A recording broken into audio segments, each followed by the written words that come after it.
Hello, everyone, and welcome to today's PropMoto webinar. My name is Franco. I'm the editor of PropMoto, and as always, I will be your moderator for this. I'm very excited for today's webinar. It is a special one for us because it is about residential conversions, office residential conversions, and we are announcing our very new addition to our webpage, which is our residential conversion playbook. Something that we have been working on for a while.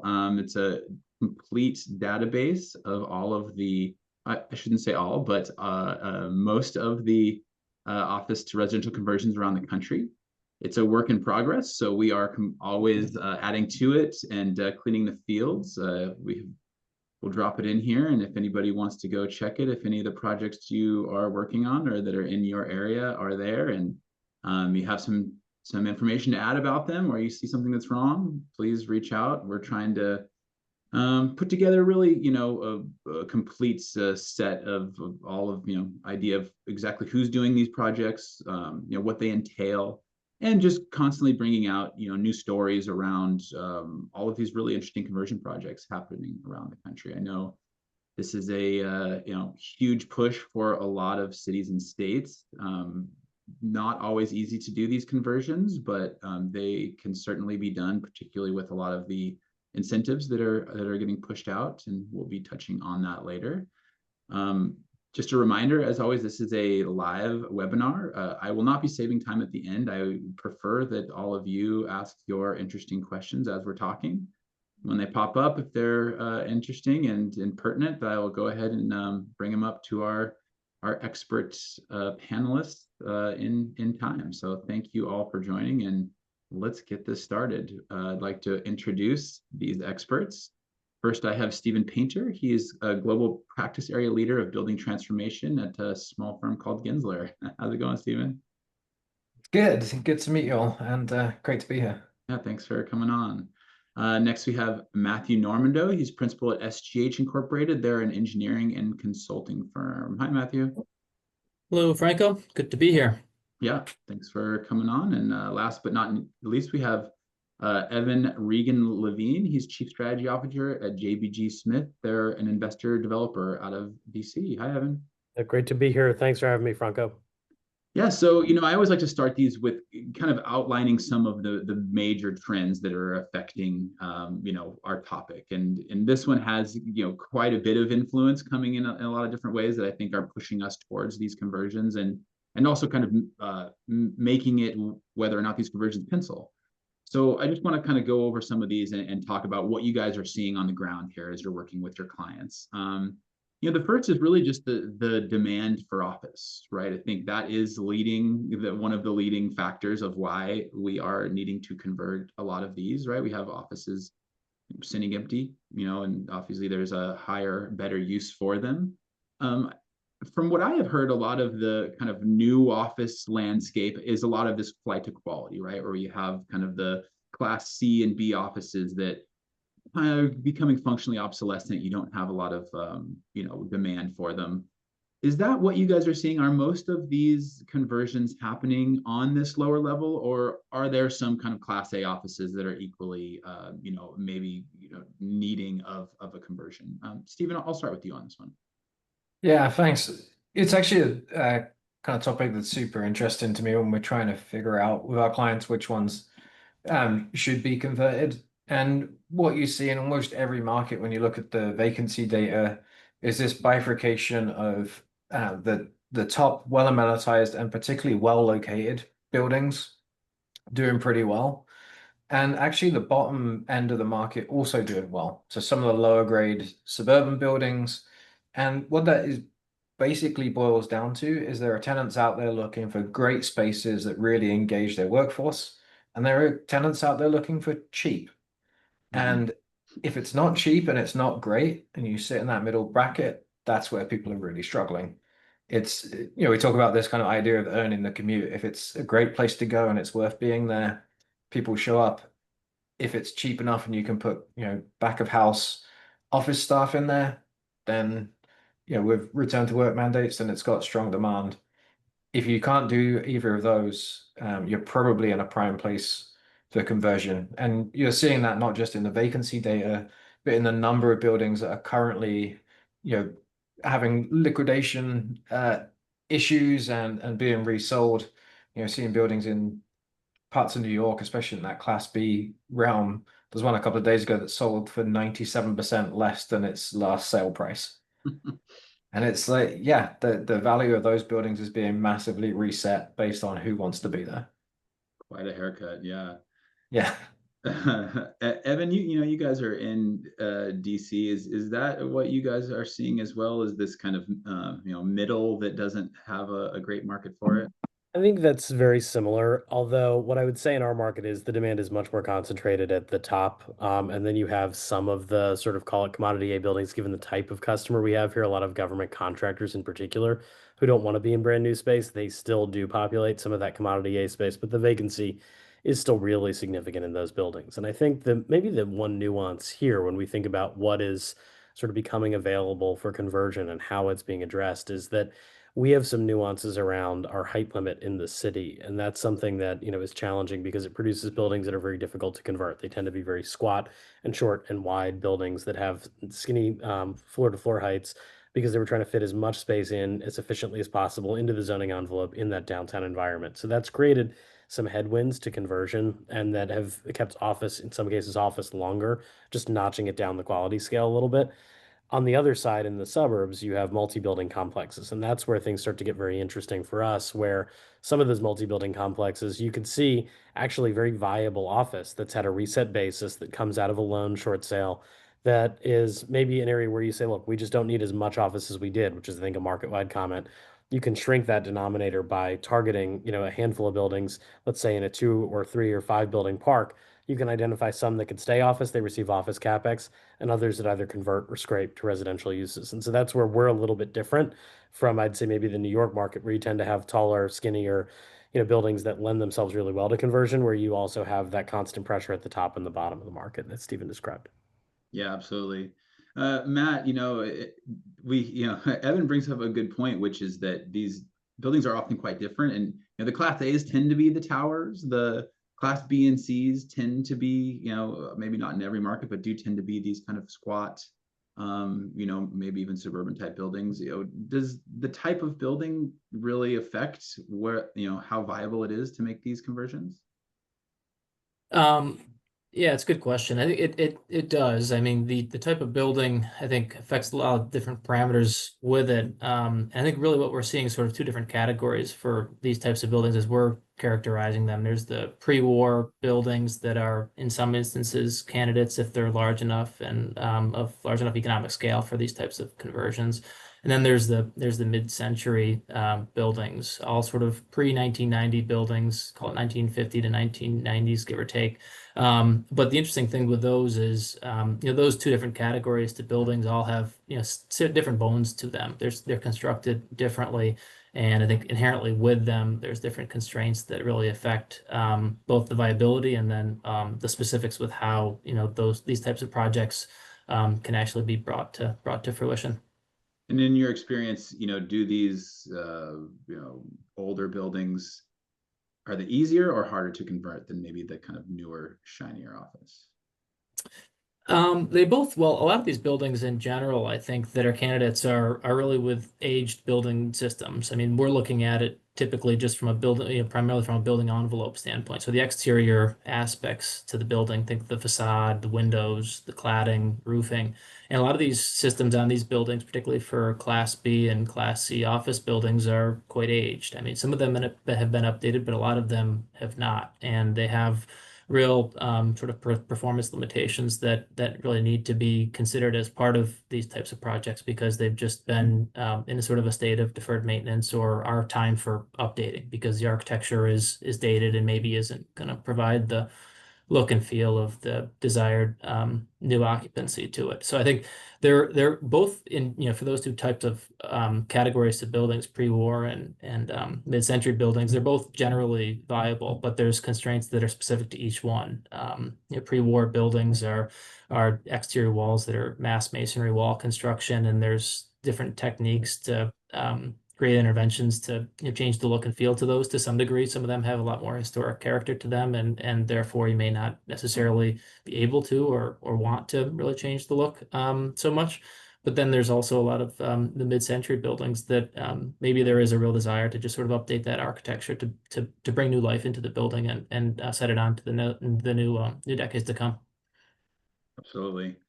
You know, we're looking at the product going in and the product coming out, right? And I'd love to talk about that second piece, right? What is coming out of this? You know, how important is the local multifamily market, right? Because you need to model how much you can hopefully make for these units coming out, how large they should be, right? What the kind of unit split is.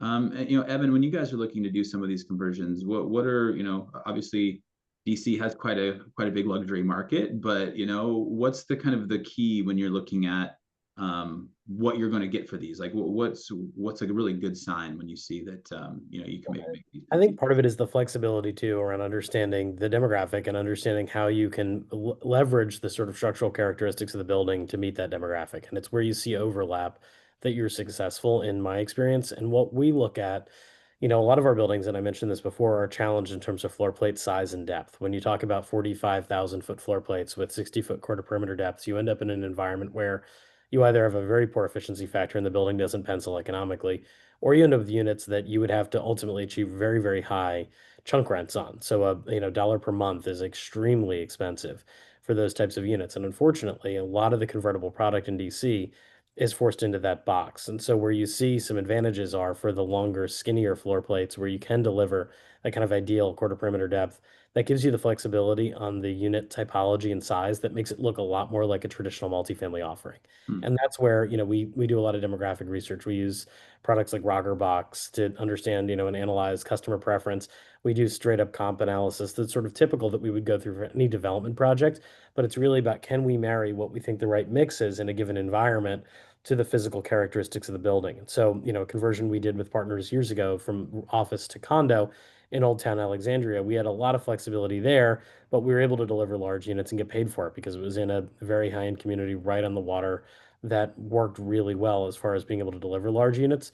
At the same time, when we look at some projects that we have underway right now, we would not have been able to do those and meet the market where it is without having that kind of skinnier or smaller floor plate where we could deliver, you know, 700 square foot units or 650 square foot units. You just start to get really hamstrung really quickly. And the other factor I would tell you when you look at that is, fine, you might be able to have, let's say you are in a market where you have the ability and depth of market and demand to support a large unit, and you're in a building that says, hey, the large units are maybe the only viable thing, quality, you just end up at a place where frequently for those types of units, at least in our market, it's better to scrape the site than it is to do a conversion. Where you do the conversion, it becomes that Goldilocks of where that market demand overlaps really well with the physical characteristics of the building. That's why only some share of the inventory is truly convertible in a way that makes economic sense. That's a really good point, and that's what we've been doing. 5 years ago, we built an algorithm to measure that stuff, and it's the reason it's proved incredibly successful is that it looks at that overlap. So, what does the market need, and what can that building actually deliver? And to your point, Evan, not all buildings are convertible, but we've found, depending on the city, between 15 and 30% of buildings convert and meet what that market is looking for.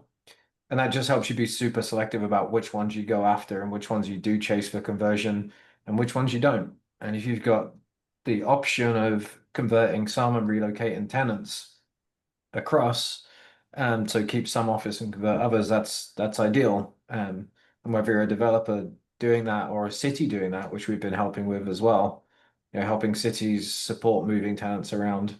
But you do need to start with that understanding that if you pick a building at random, you have like a 20% chance of success. So you got to pick the right building first.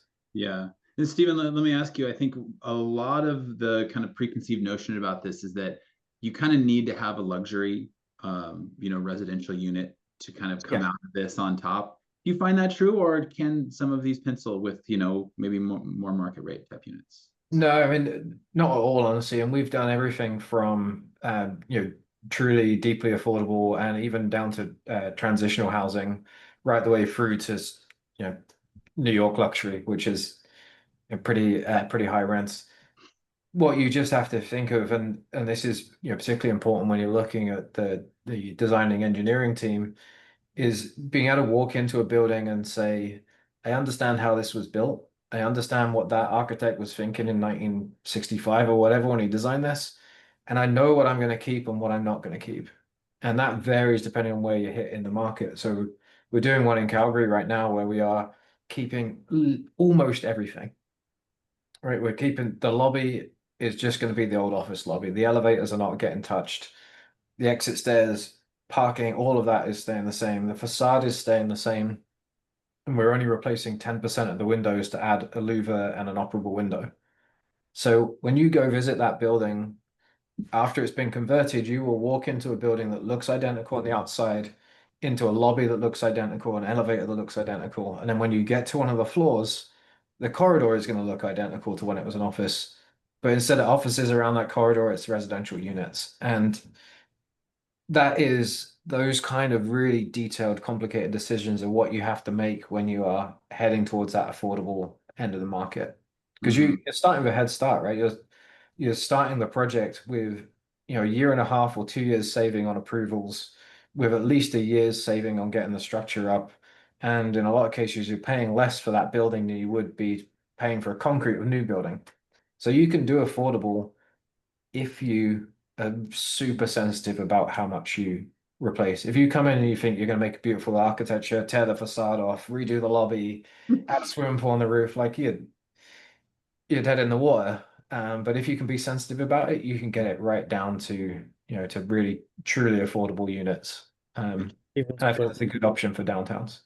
No, I was just gonna say, Stephen, I totally agree that we just did one of those. I mean, we have, I should say, did. It's entitled. It's getting ready to start construction, but it's an area where we've otherwise scraped the office buildings. We kept two that are converting, one to a hotel actually with an operator, and then one that we're painting it. We're putting in the operable window. That's it. It's just one of the windows in sort of the three window module.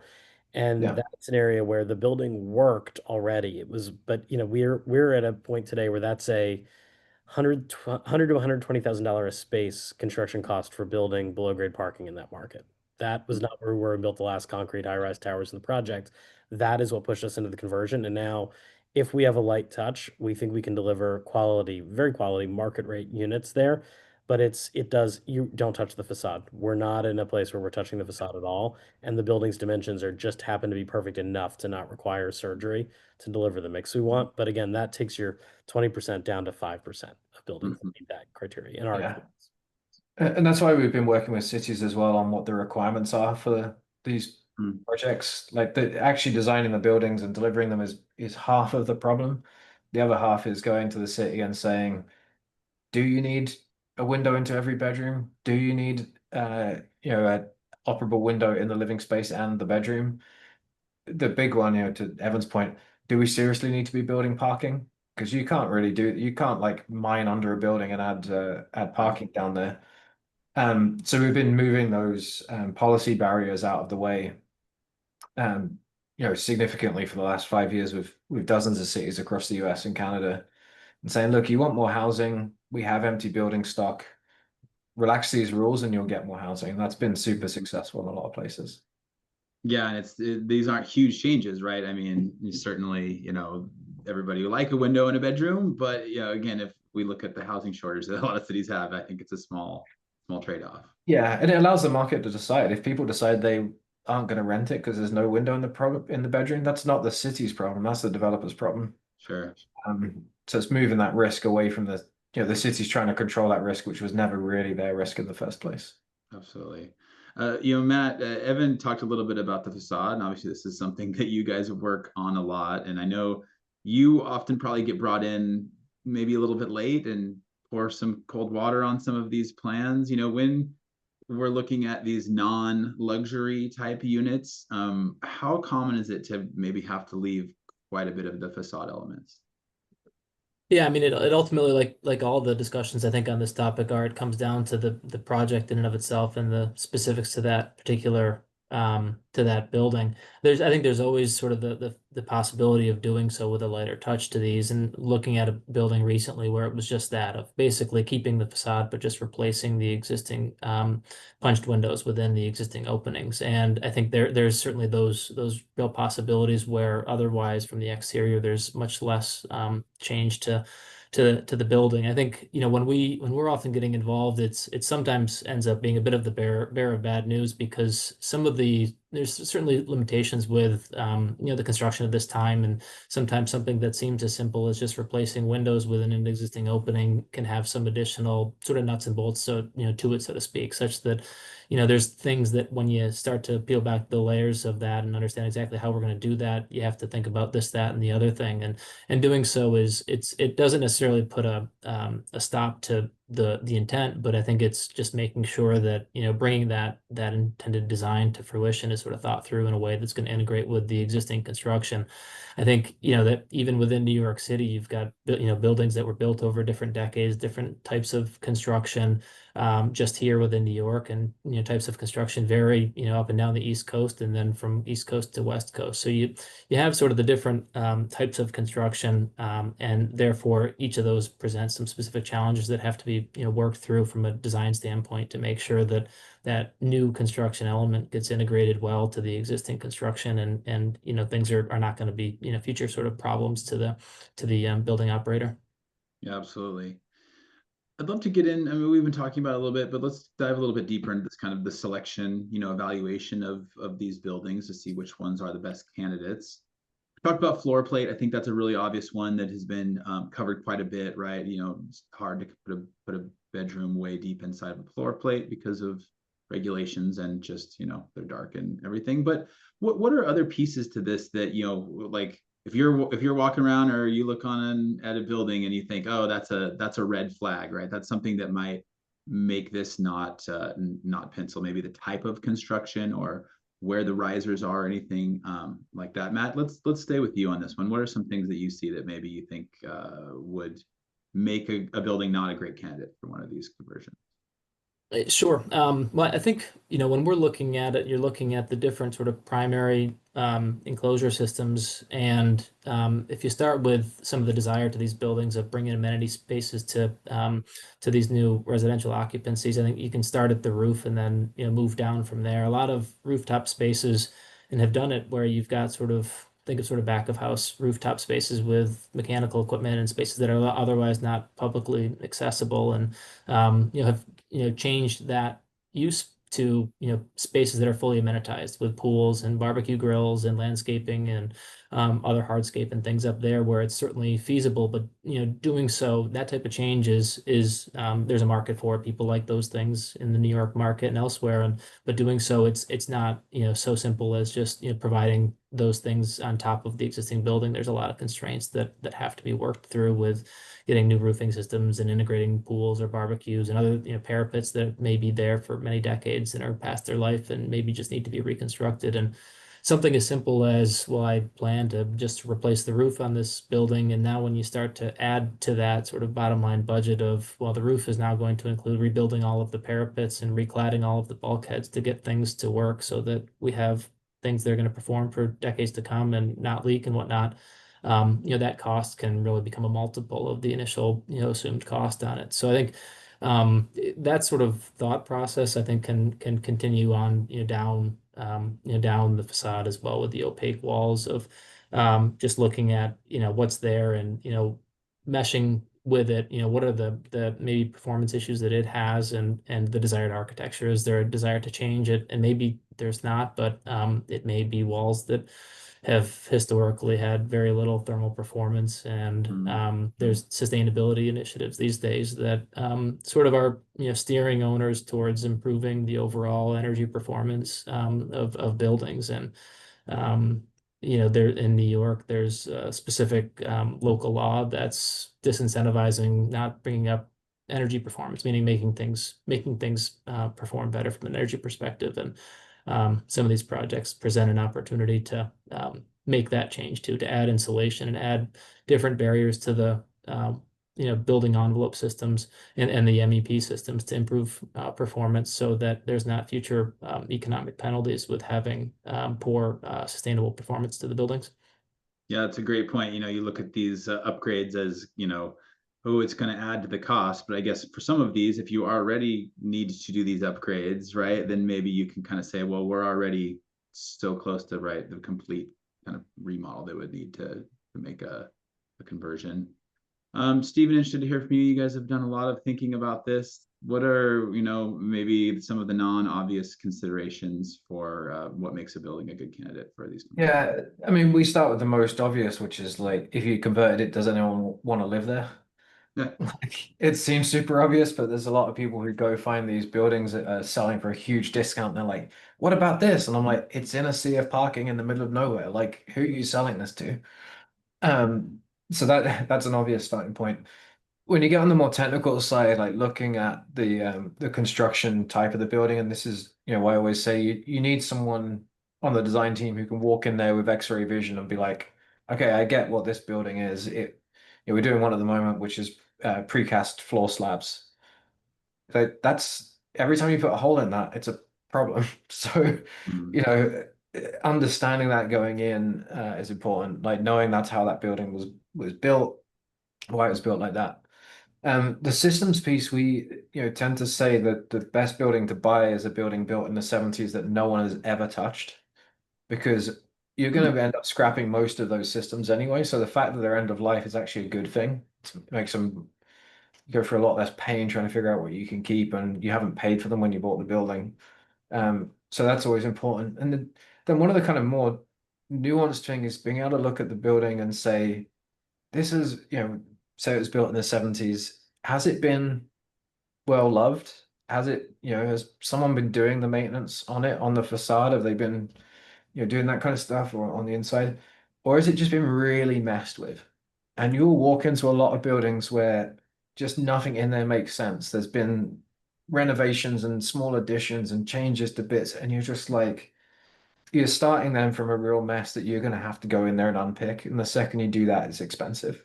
So that is critical. If you walk in there and you can't understand your way to the elevators, or you can't understand why this weird addition's been done on the back of it or whatever, that is just massive red flags to me.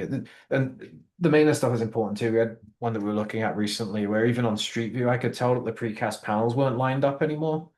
And I was like, I don't know what's happening there, but it's not going to be good news. Yeah, yeah. You There's no know? good reason for that to be like that. No.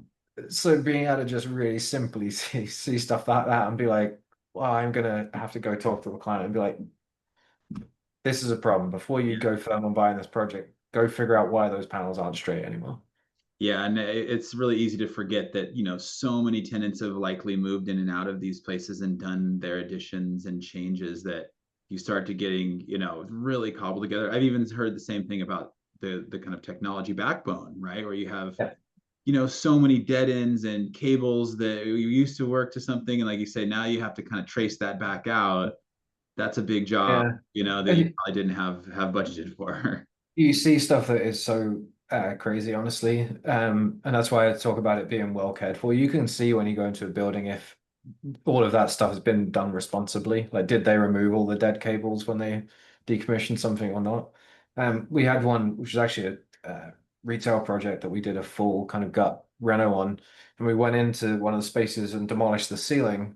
And above that was a completely finished other ceiling that still had smoke detectors and lights and everything, and the lights turned on and off. And whoever had come and done the renovation and put the new store in, the new tenant in, and just were like, oh, we'll leave that and put a new ceiling in. So you start to find stuff like that, and you are blowing your budget really quickly. Mhm. So you never quite know, but you have to have that kind of X-ray vision to be like, Yeah, this there are smells usually like a signs, problem. right? Like if you do have the eye, you can see like those little signs for sure. Yeah. Evan, I'd love to hear about this, and maybe having done so many of these, you could give us an example of maybe a quagmire that you guys walked into I'd say unknowingly. you have to be massively willing to just walk away from these things. I think that's, one of the biggest points. I don't even want to get to having the conversation with Matt about coating the parapets, dealing with this. There's so much of this that, not to be glib about it, you can do it from a developer's perspective with Google Earth. I mean, there's a point where it's not just floor plate size, it's what's the depths. If you can't create an efficient corridor, and you can sketch this on a napkin, I mean, none of this takes massive sophistication, but it's beyond that. It gets to ceiling heights, glass line. I can't deal with anything that has encumbered glass. No one's going to live in those apartments. We're going to take a major discount. And when at the end of the day, we start to think about this from the perspective of the structure and the parking are the only things that have any value. I don't care about any of the cables. I don't care about any of the systems. We're going to tear all of that out. It's not going to be functional. Even a lot of these buildings have central steam heating of some kind. We're not going to do that in a multifamily building. You're going to end up with individual package units or something along those lines. It's just, and there are a lot of options there, but you're looking at this from the perspective of, does this make this incrementally faster and cheaper?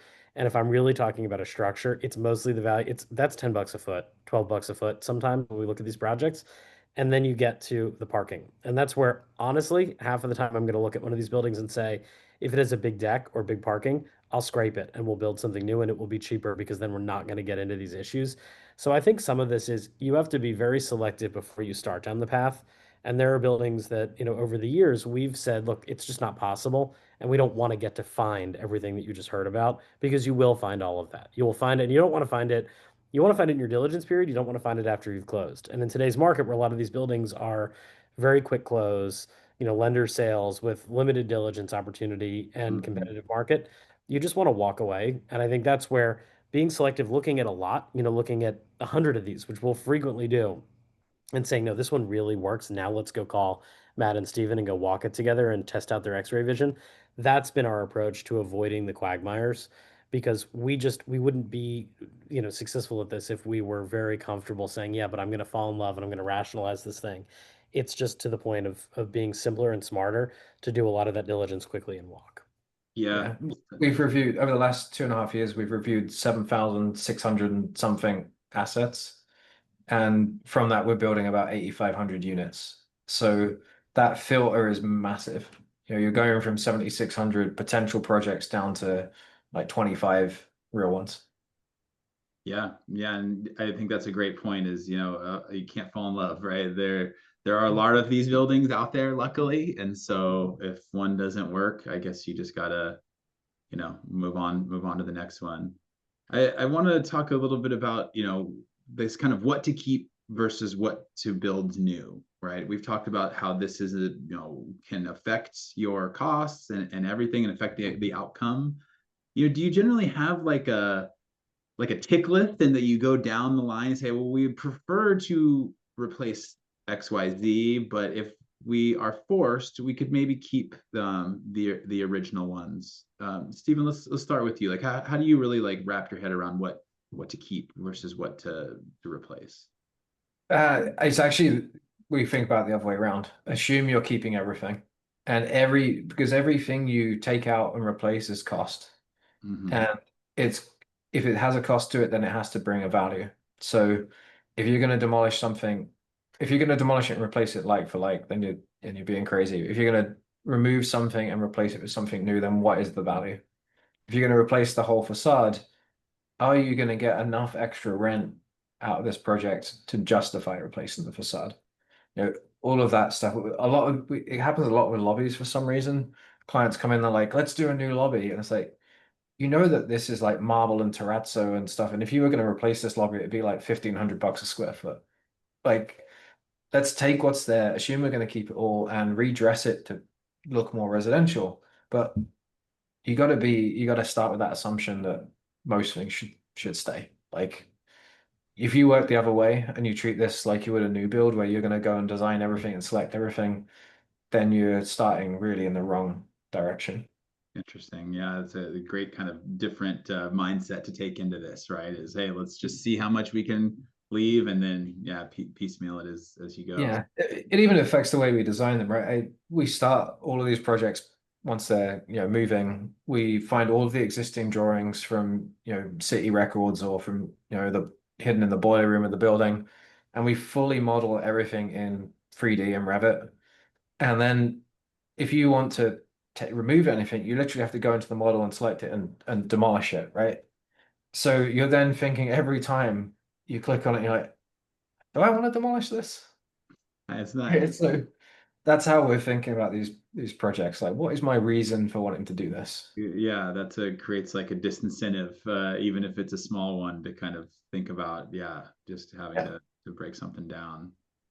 Matthew, Stephen brings a great point of, are you going to get more rent, right? That's a hugely important piece, but that's not the only part. Some of this also is efficiency, right? Like, are you going to be able to hit the efficiency goals, particularly like you said, if you're in New York and local on 97 or other jurisdictions, or just, you have certain, parameters around how sustainability or energy use. When you're looking at it, how do you decide what, obviously reskinning a building is very expensive. It's probably the best way to get a new R score, but what are maybe ways to do it without like the full, kit and caboodle of tearing everything out and replacing new? Yeah. Yeah, I mean, I think ultimately there's a few different factors I think that ultimately end up dictating the scope here. I mean, there's lots of different engineering technical disciplines that, bring these projects to fruition. We just wear, one of those hats, at least for the building envelope aspects. And as it relates to the design, we're largely following the goals of the architect and the owner with what that future sort of look to that building is going to be. And then on top of that, we're layering on what maybe gets considered as part of the project. There may be systems that are just not necessarily needed to change the occupancy to residential use, but are just past their life, and it would be sort of short money to plan on also as part of that replacing this set of windows or these roofs or overcladding this portion of the building as part of that work, so that as part of this large construction project, you're not inheriting a future project that rears its ugly head in 3 to 5 years down the road.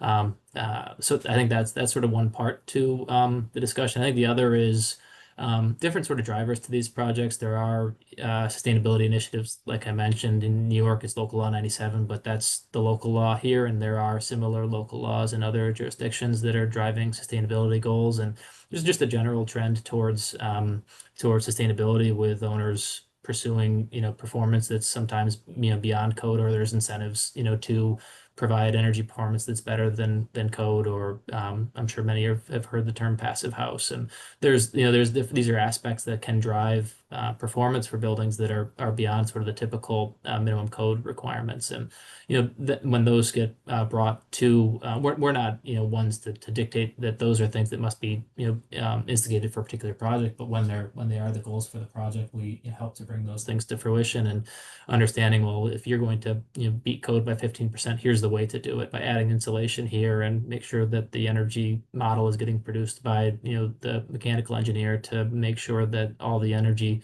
demand for the building is getting balanced between the mechanical and electrical and envelope and the different systems that are sort of playing into that.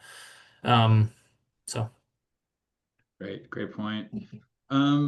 Evan, I'm interested to hear from you about what are some of the, kind of the things that you think should or shouldn't be replaced. And one thing that you really piqued my interest is this idea about kind of the aesthetic and the brand. I think this is kind of the heart. Like, it's pretty obvious to say, okay, this is a mechanical system's 20 years old.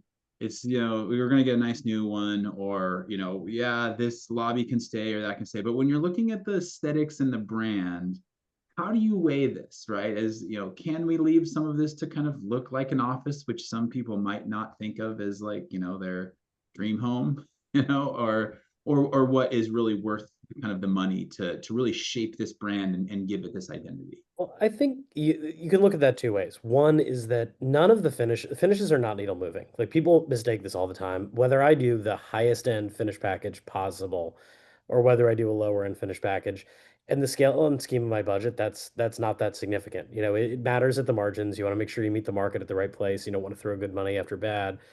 But there's the bigger concern with these buildings comes down when we look at just the economics of how this works. Parking, I know I've said it, and I will say it a million times. Most of the value in doing a conversion versus a scrape is getting the parking.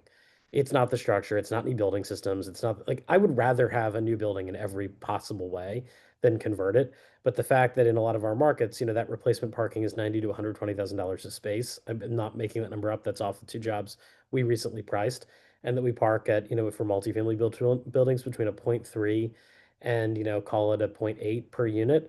that's really expensive really quickly. So that's needle moving, and that's going to matter more to our customer in many cases than, a lobby treatment, and it's going to be a hell of a lot more expensive. You can't add it after the fact and you want to have it now. The facade is the other thing. You fight. I had a conversation with one of our development team who was saying, well, we could save a lot of money by not having operable windows. I'm like, this is a house. This is where someone lives. I understand it in an office. I understand all the energy implications of this. You have to have it. You have to do it. We've seen projects in our market have, dollar per foot discounts or more when they don't do that change. So that's a big one. The, structural surgery to these buildings to change things in lobbies, fine. If you need to do, it's back to the Stevens point. I'm going to look at a building where if I have to surgically remove where the lobby is and totally reconfigure it, it's all netting against that savings of the parking and the structure where I can just do something else instead.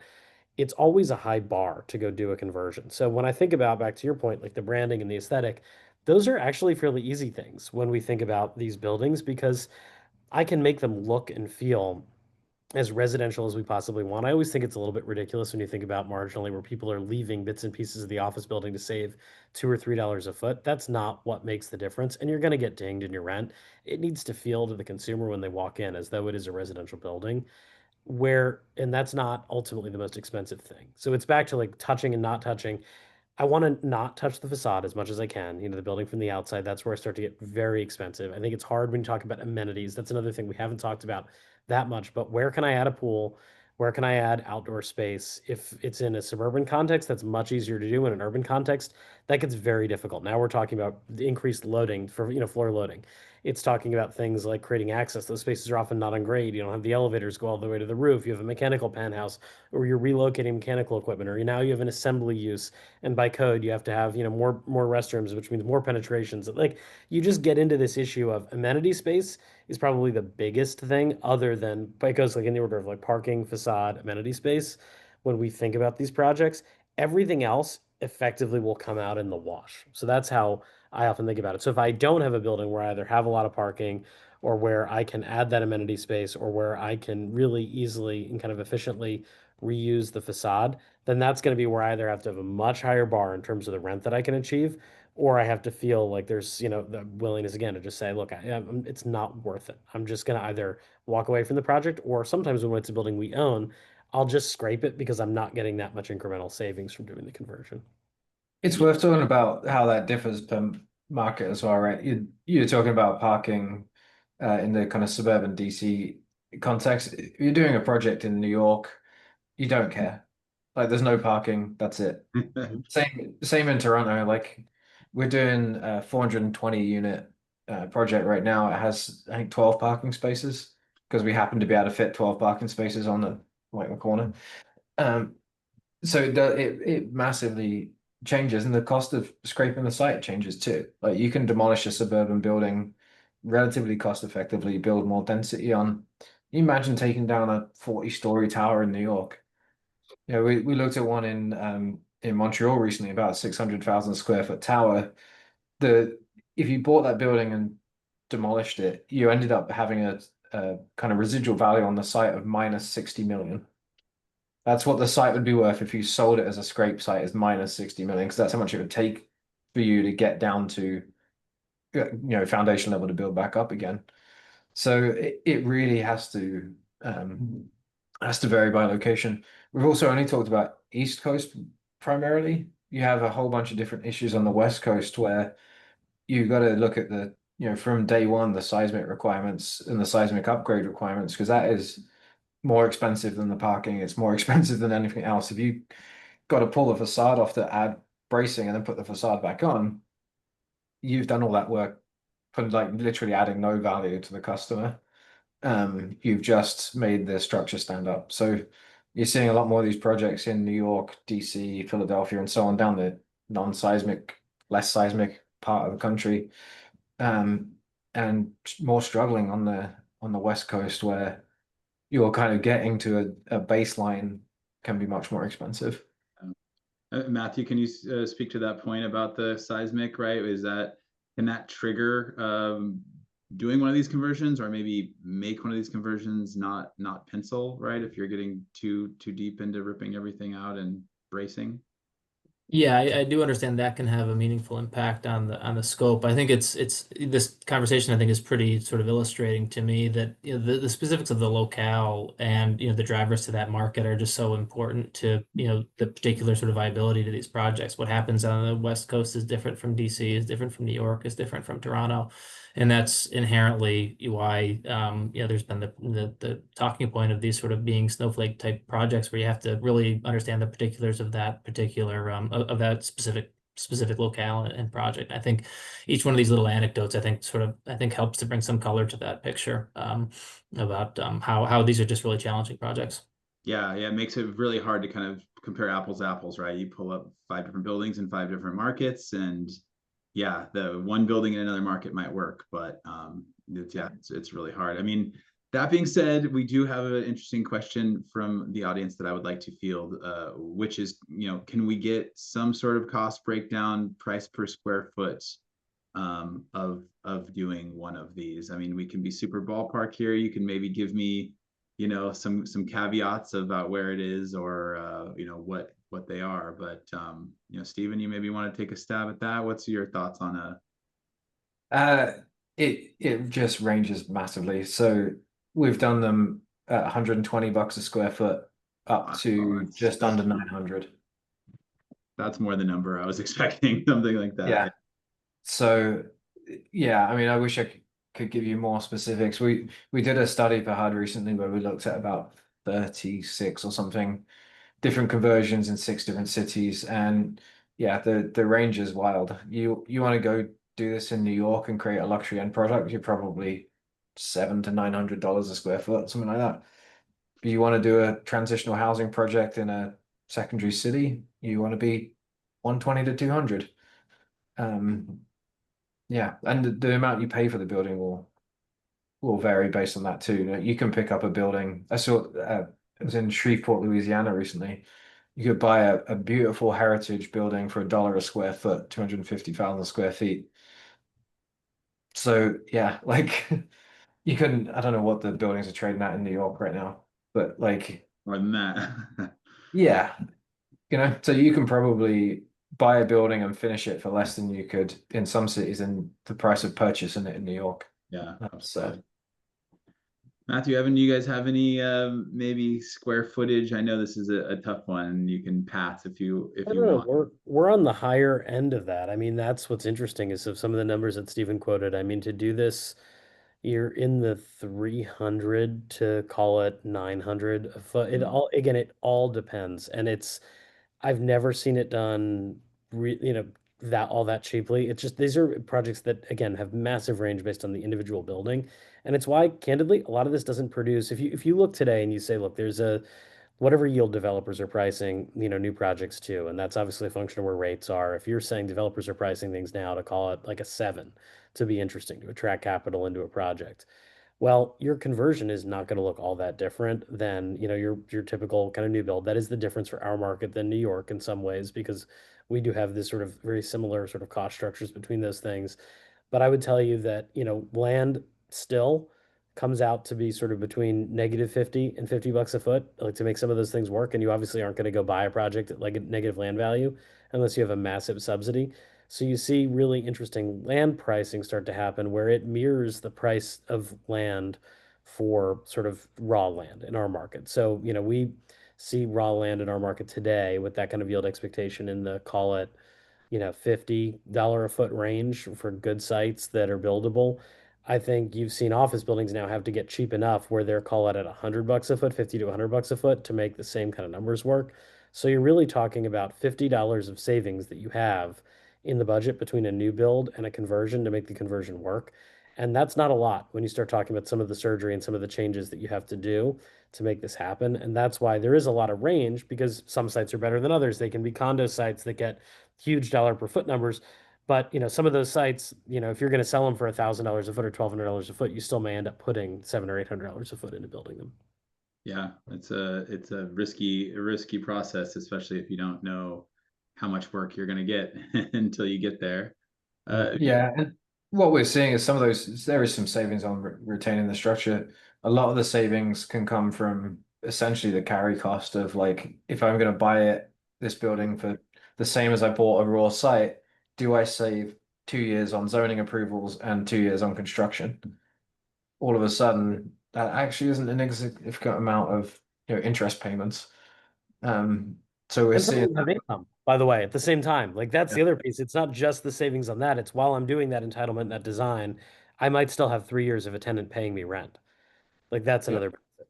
Great point. Yeah, and we're seeing people then attracted to cities that, Calgary, I use as an example a lot because it was the first policy work we did. But they got rid of any zoning approvals to switch from office to residential. As long as you don't make the building bigger, you don't need to go through approvals. You go straight to building permit. So what was 2 years to zone a site for residential, is now like 4 weeks to get your building permit. So that makes that a really well. They also have a really good incentive program, but even without that, it makes them a very attractive city to go develop in because you don't have as much risk and you don't have the cost of carrying a site for years while the city messes around deciding whether or not they're going to approve it. Yeah, that's a risk too, right? To bet on politics, the direction. This perfect dovetail into what I want to talk about next, which is incentives, right? We've talked about all of these other pieces. I guess the first big question is, are these incentives necessary? Like in most cases, are these the thing that will make these pencil or not, or is this just kind of making it more or less profitable? Stephen, maybe I'll stick with you on this one. Yeah, so I hate the fact we keep saying it depends. So take the Calgary example. They did a $75 a square foot incentive, Canadian dollars, and they sorted out all of the zoning and all that kind of stuff. And they did that to encourage development in the downtown. There was basically zero residential in downtown, and there was zero people excited about the idea of building residential there. So they put the incentives in to sweeten the pot enough that you would go build a 200 unit residential project in a food desert with no retail after 5 p.m. And they had to make it so that those units were cheap enough that people would be like, you know what, I can afford to rent there. I'm going to go rent downtown. Now they've got, 22, 23 projects under conversion. They've got their first grocery store, restaurants are opening, stores are staying open later. Now that incentive program, it could start being tapered down, potentially because they've created a willingness there. You take a similar project and you put it in parts of New York where people really want to live, and you don't have to worry about it. You might take some heritage tax credits or historic tax credits, sorry, if you can get them. But we had I was going to say it's one of our projects. It wasn't. I was talking to a client recently about a project in New York where they had some 80% AMI units, and apparently they got 80,000 applications for like 24 units. My God. Yeah, so it's like you don't really need the incentives there because there's just this huge market of people that want to get in on it. Yeah, Evan, how about you? I'm not sure what DC kind of incentives they have, but I'm sure you. Arlington County has done, I think, a really good job with this. They're immediately outside of DC. We have an active conversion there right now, two active conversions there right now. I think what they did, they didn't provide any cash incentives. What they did, back to Stephen's point, is they streamlined the zoning process. I mean, typically to get an entitlement done in a market like that, that's a contentious, difficult zoning environment with a lot of oversight, is $2 or $3 million of cost. And so you can take that and reduce that number. And that's mostly just hourly cost of architects, engineers, attorneys going through multiple rounds. Creating a fast track is the same as putting dollars on the table, and it doesn't cost jurisdictions anything to do it. And I think it's not only the speed, but it's the flexibility. And, I'm sort of an evangelist for this because we talk all the time about conversions because we really think about a handful of cities, some of the ones that Stephen have mentioned, like, New York and Toronto in particular. There are so many places across the country, and I've seen even this in some of the comments that have been flowing through in the questions, where you're talking about major suburban sites. And it's not only office, but other uses. It's how do you think about speed and incentive and flexibility in those places? And that's a part where, look, townhome land right now, extremely valuable. Create a path for some of the land to be townhomes, some flexibility there where you can keep some office, you could put some townhome in, you could convert one tower, of a 3 building park, let's call it, to residential. It's being able to have flexibility and timing benefits that can make real differences to developers in terms of the dollars involved, not only because of the liquidity of some of those product types like townhomes, but also because of the certainty and speed. And that makes you feel much better about doing these projects and taking them on. I think for us, a dollar incentive is interesting. We've not seen it in our markets be big enough to be massively needle moving because usually cities aren't putting, what Calgary did on the table in terms of a dollar per foot incentive. But if we can take $1 million or $2 million out of the cost structure just on the timing alone, I love that. And it's as good as dollars into a project for me, in my perspective. Yeah, that de-risks things a lot for sure. Matthew, I want to touch on you with this. We talked about incentives. Oftentimes they're stacked. The historical incentive is a really interesting one, and one that often gets kind of thrown on top of this. How much harder does that make your job when you have these kind of historical designations? I know that it sounds great to have a tax abatement, but your construction path is a lot more fraught, right? So what does that mean for practically? Yeah, it can. And I guess there's a number of incentives that are affecting, the delivery of these projects, and that's just one that can. And I think there's, state and local requirements that have to sort of be navigated typically as part of procuring those and making sure that the teams are sort of adequately resourced, that are people are well versed in understanding the process to go through with reviews and approvals from a public standpoint, such that any interventions to those projects are something that would be ultimately granted a green light for that historic tax credit. So it's certainly a part to it. That's one of the natures of these projects, is just the complexity with the various incentives, and a lot of them are state and local, and understanding those and how they sort of fit into the overall recipe to the project delivery. And that there are, within New York, the city's put forth a lot of resources to help people with understanding that too. They've created a whole public, what they term the accelerator program, where they've allocated public resources to help, owners, designers, contractors, really with understanding the paths to navigating these. But it's not, even with those resources that are being put forth, it doesn't necessarily make it totally just straightforward. There's a lot of sort of steps to go through and things to navigate. Yeah, and that's another great example of a kind of a non-dollar amount incentive that can be offered by cities and municipalities, right, to really help speed the process up, make it more understandable. Like, I think the big takeaway from this is that it is a very difficult process. It is very nuanced by every site, so people are going to need lots and lots of information.